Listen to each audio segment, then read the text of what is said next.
Big boss 18 ख़त्म हो चुका है। करणवीर मेहरा विजेता बन चुके हैं। और चलो इसके बारे में थोड़ी सी बात कर लेते हैं। यूँ ये मुझे कोई शॉकिंग नहीं लगा कि हाँ बिग बॉस जीत गया करण। मुझे ये दिल में कहीं ना कहीं लग रहा था। मैंने एक रैंकिंग की थी जो आप मेरे इंस्टाग्राम पर भी देख सकते हो। शॉर्ट वीडियो में मैंने सबसे पहले मेरी 5 नंबर तक रैंकिंग बिल्कुल एग्जैक्ट थी। मतलब 4 जो पहले मैंने बनाए थे ना, सबसे पहले ईसा, फिर चुम, फिर अविनाश, फिर रजत दलाल, वो सही जा रहे थे। ऐसे ही रैंकिंग हुई। अब आते हैं हम टॉप 2 में। टॉप 3 की तो मैंने शायद कल परसों ही वीडियो बना दी थी है, लेकिन अब बात करते हैं टॉप 2 की। टॉप 2 में मेरी नज़र में यही था कि करण और विविन जाएंगे। और मेरा ना बार बार दिल कह रहा था करण जीतेगा, लेकिन कहीं ना कहीं दिमाग खटक रहा था। जो कि वो प्रोमो चलाए गए थे बिग बॉस के पहले से ही कि वो बिग बॉस का लाडला है और 8 साल से लगातार शो को मना कर रहा था विवेन। तो मुझे यार ऐसा लग रहा था कहीं ना कहीं कि भाई किसी बंदे के पीछे आप 8 साल से लगातार पड़े हुए हो और टीवी का इतना बड़ा चेहरा है ना, तो शायद वो विविन को जिताए ही। मुझे नहीं, ये दिमाग इसी थॉट की वजह से मैं अभी तक भी मैंने अपनी रैंकिंग में भी विवेन को फर्स्ट पर इसीलिए रखा था कि विवेन जीतेगा। लेकिन करण जीत गया। मैं मतलब ठीक है, मेरे लिए कोई इतनी बड़ी बात नहीं है, उसने करा है, डिजर्व कराता है वो बंदा। जैसे बिग बॉस 17 में जितना उसको जैसे मुनव्वर के साथ हो रहा था, इसमें करण के साथ, मुनव्वर के तो बहुत ज़्यादा हो गया था साथ करण। 1% का भी क्रेडिट नहीं दे रहे थे बिग बॉस अब तक करण को। तो शायद उसको आज सारा क्रेडिट मिल गया, ट्रॉफी मिल गई। इससे ज़्यादा बड़ी बात देखो यार और कोई हो भी नहीं सकती। तो मैं कोई शौक नहीं हूँ कि करण कैसे जीत गया, विविन ही जीतना चाहिए था, तो ऐसा नहीं है।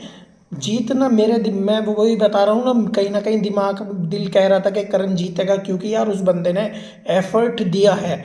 आप देखो शो में जब आप पूरी तुलना करोगे ना 3 महीने में, जो थोड़ी हंसी आती थी ना चेहरे पे, जब वो करण की वजह से आती थी या चुम का जो टपोरी लैंग्वेज आया उसकी वजह से आती थी। ये दो ही खिलाड़ी रहे थे जिनकी बातों से हंसे थे। अब विविन की वजह से तो हंसी ना आएगा, कॉफी कॉफी कॉफी बे बे ये करके इनका फिर करा। ऐसे नहीं होता भाई।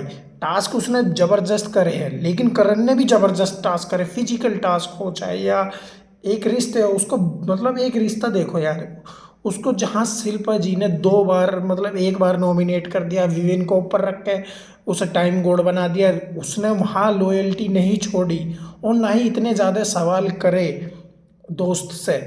तो एक दोस्ती भी देखो यार, टॉप जब मैं दोस्ती चुम शिल्पा और करण की दोस्ती मानता हूँ, बिंदास है भाई।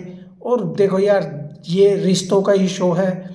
टिकट टू फिनाले चुम के लिए खेला, देखो वो जिस पे उस पे इतने सवाल खड़े हुए, है ना।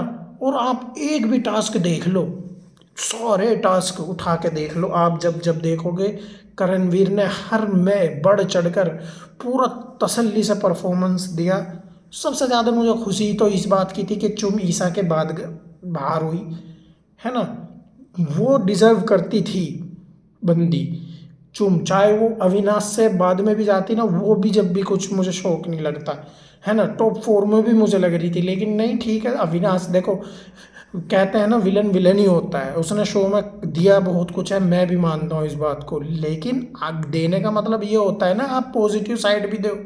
आप दे रहे किसी को निगेटिव साइड ही दे दोगे इतना, तो बहुत ज़्यादा बेकार की बात है, मुझे नहीं लगता। तो मुझे कहीं ना कहीं बिल्कुल भी शौक नहीं है कि करण शो जीत गया या इतना ज़्यादा एक झटका जितना लोग समझ रहे हैं। रजत दलाल का मुझे पहले ही लग रहा था, उसको मैंने 3 नंबर दिया ही इसलिए था कि ये इसको नहीं जिताएंगे। ऐसी पर्सनैलिटी जीतती नहीं है शो में जो पलटू हो, है ना, जुबान का ना हो। भाई नहीं जीतता बिग बॉस में ऐसा इंसान, तुम देखो उठा के, चाहे अब तुम कितना भी अभी पाड़ लो, जब आप पाड़ने का थोड़ी ना शो है। मैं पाड़ने का शो तो वो ही है जो तू पहले करता आ रहा था, जिनमें तो मेडल लेकर आया, उसमें भी उठाने का था मेडल, पाड़ने का वहाँ भी नहीं था। तो इतना बड़ा शौक नहीं था। रही बात भैया जनता की वोटों का कि मीटअप करा लो सीटअप करा लो, भाई इधर करणवीर के सपोर्ट में बतेरे थे, विविन की सपोर्ट में भी बतेरे थे। ऐसा तो नहीं है कि अकेले रजत के थे।